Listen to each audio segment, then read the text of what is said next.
మా సోదరులు ఎమ్మెల్సీ గారు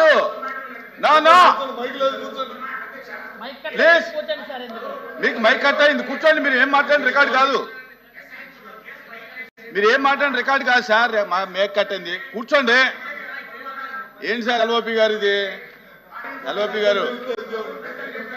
గారు మీరు అలా రిక్వెస్ట్ చేశారు, ఇచ్చాము. ఏంటిది? ప్లీజ్ ప్లీజ్ హోమ్ మినిస్టర్ గారు కూర్చోవాలి. మీరు అధ్యక్ష క్వశ్చన్ అడుగుతారు అనుకుంటే లెక్చర్లు ఇస్తారేంటి అధ్యక్ష? Please please please continue. అధ్యక్ష ధన్యవాదాలు అధ్యక్ష. మరి మా ఎమ్మెల్సీ గారు ప్రీవియస్ పోలీస్ ఆఫీసర్ గారు ఏ తప్పుడు కేసులు ఎవరెవరు పెట్టారంటే అవి కూడా బయటకు తీస్తాంలేండి, ఎవరెవరు ఏ తప్పుడు కేసులు పెట్టారు అవి తర్వాత ఆలోచించుకోవచ్చు. అధ్యక్ష ఒకటి, ఇప్పుడు ఇందాక మన గౌరవ సభ్యులు నాగేంద్ర బాబు గారు అడిగిన క్వశ్చన్ అధ్యక్ష. యాక్చువల్గా అధ్యక్ష మనకి ఇక్కడ చూస్తే అధ్యక్ష లాస్ట్ 9/24 మనం అబ్జర్వ్ చేసుకుంటే మ్యాక్సిమం తప్పుడు కేసులే నమోదైన పరిస్థితి. అవి ఒక పక్క పొలిటికల్ కేసులు అవ్వచ్చు, ఒక పక్క ప్రెస్ వాళ్ళ మీద కేసులు పెట్టడం అవ్వచ్చు, ఆఖరికి సోషల్ మీడియాలో ఒక పోస్ట్ ఫార్వర్డ్ చేసినందుకు సిఐడి ఆఫీస్ నుంచి నోటీసులు ఇచ్చి సిఐడి ఆఫీస్కి పిలిపించుకొని కేసులు పెట్టిన సందర్భాలు కూడా చాలా ఉన్నాయి అధ్యక్ష. ఇలాంటివి దయచేసి వినండి సార్, వినండి సార్. నేనేమి అబద్ధాలు మాట్లాడట్లా, నేను విషయం చెప్తున్నా సార్. కొన్ని క్వశ్చన్స్ అడిగారు, మీరు కూడా 5 సంవత్సరాలు, లాస్ట్ 5 సంవత్సరాలు మీరు కూడా అధికారంలో ఉన్నారు. ఏ కేసులు ఎలా పెట్టాలి, ఏ కేసు ఇన్వెస్టిగేషన్ స్టేజ్లో ఎలా ఉంటాయి, కోర్టుకు వెళ్ళిన తర్వాత ఎలా ట్రయల్స్లో ఎంత టైం పడుతుంది, అవన్నీ కూడా మీకు కూడా తెలుసు. యాజ్ ఆఫ్ నౌ నేను చెప్పేది ఏంటంటే అధ్యక్ష, జెన్యూన్గా ఒక కేసు పెడితే దానికి సంబంధించి కోర్టులో మనం ఫైట్ చేసుకోవటమా, కోర్టులకు మనం ఆశ్రయించడం అన్నది పక్కన పెట్టచ్చు అధ్యక్ష. ఇక్కడ చూస్తే అధ్యక్ష ప్రభుత్వాన్ని క్వశ్చన్ చేసినందుకు, ప్రభుత్వం మీద వ్యతిరేకంగా ఒక పోస్ట్ పెట్టినందుకు, పోస్ట్ పెట్టడమే కాదు ఆ పోస్ట్ ఫార్వర్డ్ చేసినందుకు, అంటే దాని మీద కేసులు పెట్టడమే కాదు, ఎస్పెషల్లీ మహిళలు ఎవరైనా కూడా ఆ ప్రభుత్వాన్ని వ్యతిరేకిస్తే ఏదైనా పోస్ట్ పెడితే గత ప్రభుత్వాన్ని క్యారెక్టర్ అసోసియేషన్ చేసి కూడా సోషల్ మీడియాలో పోస్టులు పెట్టిన సందర్భాలు కూడా ఈ సందర్భంగా గుర్తు చేయాలి అధ్యక్ష. దీంట్లో భాగంగా అధ్యక్ష చాలా మంది మీద కేసులు, అమరావతి రైతులు రాజధాని అమరావతి ఉండాలని చెప్పేసి కోరుకునే నేపథ్యంలో వందలాదిగా కేసులు పెట్టిన నేపథ్యం. దయచేసి ప్లీజ్ సార్, నేను అన్నిటికీ సమాధానం చెప్తా, అన్నిటికీ ఇది నా టైం సార్. ప్లీజ్ క్వశ్చన్ అడిగింది మా వాళ్ళే, మీకు చెప్తున్నాను సార్. అదేవిధంగా అధ్యక్ష ఎస్సీ అట్రాసిటీ కేసులు నా మీద ఎస్సీ అట్రాసిటీ కేసు పెడితే నేను ఇప్పటికీ కూడా కడప కోర్టుకి నేను మాట్లాడమంటున్నానండి. మీరు కాదు సార్, మీరు కాదు.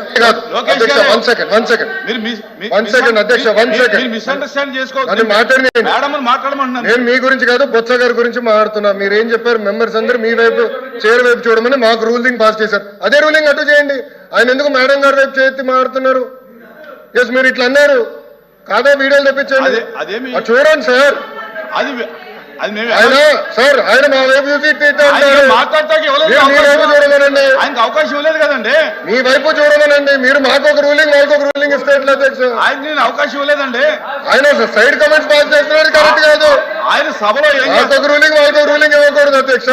ఇద్దరికి ఒకే రూలింగ్ ఇవ్వాలి అధ్యక్ష. ప్లీజ్, అన్యాయం అధ్యక్ష.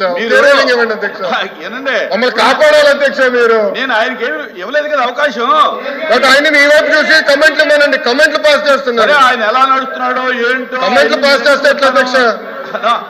మహిళా హోంమంత్రి గారి పైన ఎట్లా చేస్తే ఎట్లా అధ్యక్ష? చెప్పండి. మంత్రి సమాధానం చెప్తున్నప్పుడు అడగడం కూడా కొంచెం పొరపాటే కదా అధ్యక్ష. లోపి గారు కదా, నేను అదే మా లోకేష్ గారు చెప్తున్నారు, దాని గురించి అలా చేయొద్దునా కూడా అధ్యక్ష. నేను అలా అడిగినా కూడా నేను సమాధానం చెప్తున్నాను కదా అధ్యక్ష. దయచేసి ఇప్పుడు దీన్ని కొంచెం వాళ్ళు డైవర్ట్ చేయడానికి ప్రయత్నం చేస్తున్నారు అధ్యక్ష. డైవర్ట్ చేయలేదు ఉద్దేశం, లేకపోతే కామ్గా వినండి, మేము చెప్తున్నాం కదా. ఒకటే చెప్తున్నా అధ్యక్ష, ఈరోజు అట్రాసిటీ కేసులు అధ్యక్ష, నా మీద కూడా అట్రాసిటీ కేసు అధ్యక్ష. నేను కూడా కడప కోర్టుకి అటెండ్ అయ్యి వచ్చిన సందర్భాన్ని కూడా ఈ రకంగా గుర్తు చేయాలి అధ్యక్ష. ఎస్పెషల్ నేను ఎస్సీ అయ్యి ఉండి ఎస్సీ అట్రాసిటీ కేసు నేను ఫైల్ చేశారు వాళ్ళు. అట్ ద సేమ్ టైం మన అమరావతి రైతులకు సంబంధించి అట్రాసిటీ కేసు, ఎస్సీస్ మీద అట్రాసిటీ కేసులు పెట్టిన సందర్భాలు ఈ రోజుకి కూడా వాళ్ళు కూడా కోర్టులకు వెళ్ళే పరిస్థితి ఈ రోజు కనిపిస్తుంది అధ్యక్ష. సుమారుగా అధ్యక్ష ఎక్కడైనా ఎక్స్ సీఎం జగన్మోహన్ రెడ్డి గారు బయటికి వెళ్ళాలనుకుంటే మమ్మల్ని హౌస్ అరెస్టులు, ఇలాంటి అరెస్టులే కాదు అధ్యక్ష. ఎక్కడ పడితే ఎక్కడ, ఒక పక్క నుంచి టీచర్స్ మీద అరెస్టులు, అంగన్వాడీ వర్కర్స్ బయటకు వస్తే అరెస్టులు, ఆశా వర్కర్లు బయటకు వస్తే అరెస్టులు, ఆఖరికి ఎక్కడైనా మేము యాజిటేషన్ చేయడానికి మేము ఒక నోటీస్ ఇస్తే దానికి మా ఇంటి దగ్గర హౌస్ అరెస్టులు. ఇలాంటి నేపథ్యంలో అధ్యక్ష చాలా హౌస్ అరెస్టులు జరిగినాయి, చాలా మంది మీద కేసులు పెట్టారు. కొన్ని కేసులు అయితే చాలా మట్టుకు కేసులు కూడా మా వరకు వచ్చినాయి, దృష్టికి వచ్చినాయి అధ్యక్ష. సుమారుగా అంటే మా పోలీస్ డిపార్ట్మెంట్కి ఇలా మా మీద అక్రమ కేసులు పెట్టారు, వీటి మీద చర్యలు తీసుకోండి అని చెప్పి రిప్రజెంటేషన్స్ వచ్చిన కేసులు దగ్గర 3116 కేసులు వచ్చినాయి అధ్యక్ష. ఇంకా చాలా రాని కేసులు చాలా ఉన్నాయి అధ్యక్ష. అండర్ ఇన్వెస్టిగేషన్లోని అదేవిధంగా పెండింగ్ ట్రయల్స్లో కొన్ని ఉన్నాయి, కొన్ని కేసెస్ డిస్పోజ్ చేశాము. ఎస్పెషల్లీ ఇంకా కొన్ని కేసెస్ని కూడా కోర్టులో ఉండడం వల్ల కొన్ని కేసెస్ కూడా ట్రయల్ వెళ్తున్నాయి అధ్యక్ష. ఇందాక గౌరవ ఎమ్మెల్సీ గారు మాట్లాడినప్పుడు అధ్యక్ష నిజంగా అది ఒక వ్యాలిడ్ పాయింట్. ఎందుకంటే నేను కూడా ప్రెజెన్స్ డిపార్ట్మెంట్ చూసినాను అధ్యక్ష. ఎక్కడైనా ఏదైనా ప్రెజెన్స్కి వెళ్ళి వాళ్ళ దగ్గర విజిట్ చేయడానికి వెళ్ళేటప్పుడు అక్కడ ఉన్న రిమాండ్ ఖైదీలు చాలా మంది బయటకు వచ్చి మా మీద అక్రమంగా ఈ కేసు పెట్టారు, ఈ కేసు పెట్టడం వల్ల మేము ఇన్ని సంవత్సరాలుగా బెయిల్ తీసుకొచ్చుకునే పరిస్థితి లేక మేము చాలా మంది ఇందులో ఉండిపోవాల్సి వస్తుంది అని చెప్పారు. దానికి కూడా ఏం చేయాలనేది ఆల్రెడీ సీఎం గారితో డిస్కస్ చేసుకోవడం జరిగింది అధ్యక్ష. దానికి ఒక కార్యాచరణ కూడా ప్రకటిస్తాం.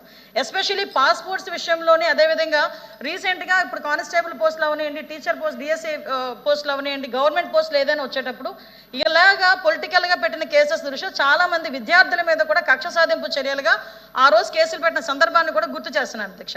ఇలా పెట్టిన పాపానికి ఈ రోజుకి కూడా చాలా మందికి వాళ్ళకి ఉద్యోగాలు లేకుండా వాళ్ళు డిస్క్వాలిఫై అయ్యే పరిస్థితులు వచ్చినాయి అధ్యక్ష. ఎస్పెషల్లీ పాస్పోర్ట్లకి సంబంధించి వెరిఫికేషన్కి వెళ్ళేటప్పుడు మేము కూడా దీని మీద డిస్కస్ చేసాం అధ్యక్ష. పాస్పోర్ట్లకి సంబంధించి ఎవరైనా వెళ్తే ఒక కేసు ఉన్నాయి అనుకుంటే ఆటోమేటిక్గా పాస్పోర్ట్స్ ఆపేసే పరిస్థితి, రిజెక్ట్ చేసే పరిస్థితి వచ్చింది. అంటే జనరల్గా కన్విక్షన్ పడిందా, లేకపోతే వాళ్ళ కోర్టు ట్రయల్లో ఉందా, 41A నోటీస్ పొజిషన్లో ఉందా, ఇన్వెస్టిగేషన్ పొజిషన్లో ఉందా, ఎఫ్ఐఆర్ పొజిషన్లో ఉందా, ఇవన్నీ కూడా మేము ఇందాకే మాట్లాడుకొని పాస్పోర్ట్ ఆఫీసర్ వారికి కూడా హోమ్ డిపార్ట్మెంట్ నుంచి ఒక కమ్యూనికేషన్ లెటర్ కూడా పంపించే ఏర్పాటు చేయబోతున్నాం అధ్యక్ష. ఎందుకంటే చాలా మంది మీద అక్రమ కేసులు బనాయించారు. లాస్ట్ 5 yearsలో వాళ్ళు పడకపోతే ఒక దొంగతనం కేసు పెడితే ఒక ముస్లిం ఫ్యామిలీ మొత్తం కూడా సూసైడ్ చేసుకున్న సందర్భాలు కూడా చాలా ఉన్నాయి. ఇలాంటివి కేసులు పడి ఉద్యోగాలు రాక ఇప్పటికీ కూడా కుటుంబ సభ్యులు చాలా ఆవేదనతో ఉన్నారు. కాబట్టి మేము ఒక కమ్యూనికేషన్ కూడా ఒకటి ఇచ్చే ప్రపోజల్ కూడా ఉంది అధ్యక్ష. పాస్పోర్ట్ ఆఫీసర్కి కూడా మేము పెట్టి ఒక కాలంను కూడా ఎక్స్ట్రా పెట్టి ఏ కేసు ఏ పొజిషన్లో ఉంది, ఆ అండర్ ఇన్వెస్టిగేషన్ పొజిషన్లో ఉందా, వాళ్ళు ఏమైనా అరెస్ట్ చేశారా, లేకపోతే ఎఫ్ఐఆర్ పొజిషన్లో ఉందా, కోర్టులో పెండింగ్ ఉందా, ఇది కూడా ఒక కాలం ఇచ్చి దాని ప్రకారంగా కూడా వాళ్ళు వాల్యూట్ చేసుకోవాల్సిందిగా వాళ్ళని కూడా కోరేదానికి మేము కూడా ఒక లెటర్ కమ్యూనికేట్ చేయడానికి మేము సిద్ధంగా ఉన్నాం అధ్యక్ష. ఇందాక మేము మాట్లాడుతుంటే కేసుల గురించి మాట్లాడుతుంటే ఉలికిపాటు ఉంది అధ్యక్ష. నిజంగా మేము పడ్డాం అధ్యక్ష, మేమే కాదు అధ్యక్ష, ఇక్కడ ఉన్న వాళ్ళు చాలా మందిలో ఈ కేసులు పడిన సందర్భం ఉంటే ఇంకొక విషయం కూడా చెప్పాలి అధ్యక్ష. ఈ సందర్భంగా ఇదే మాట ఒకసారి చంద్రబాబు నాయుడు అంటే ఆ హౌస్ గురించి హౌస్ దగ్గర మాట్లాడకూడదు కాబట్టి ఒప్పుకున్నా. కొన్ని సోషల్ మీడియాలో మాట్లాడేటప్పుడు తెలుగుదేశం ఎన్డీఏ కూటమి సభ్యులలోనే 94% మీద కేసులు ఉన్నాయనని సాక్షి పేపర్ ఏదో రాశాడు అధ్యక్ష. మా మీద ఏమి గొడ్డల వేటు మీద పెట్టామని హత్యల కేసులు లేవు అధ్యక్ష, కోడికత్తున్నదని మా మీద అధ్యక్ష కేసులు లేవు అధ్యక్ష, అమ్మ చెల్లి కేసులు పెట్టామని మా మీద కేసులు లేవు అధ్యక్ష. కేవలం మా మీద కేసులు ఉన్నది ఏంటంటే రాజకీయ కేసులు. నువ్వు ఇసుక మాఫియా చేస్తున్నావని మేము రోడ్డు ఎక్కితే కేసులు పెట్టారు, లేదు మైనింగ్ మీద కేసులు పెడితే కేసులు పెట్టారు. నేను ఎవరి పేరు ఎత్తలేదు, నేను కేసుల గురించి మాట్లాడాను. మీరు భుజాలు తడుముకుంటే నేనేం చేయాలి? భుజాలు తడుముకుంటే నేనేం చేయాలి? ఈ రోజు లీగల్ గా అది కూడా అధ్యక్ష ఈ కేసులు ఏదైతే ఉన్నాయో ఈ కేసుల్ని తొందరగా వాళ్ళకి ఎలా పరిష్కారం చూపించాలనే ఉద్దేశంతో పోలీస్ డిపార్ట్మెంట్ తోని అదేవిధంగా లా డిపార్ట్మెంట్ తోని కూడా ఒక మీటింగ్ కూడా అరేంజ్ చేసుకోవడం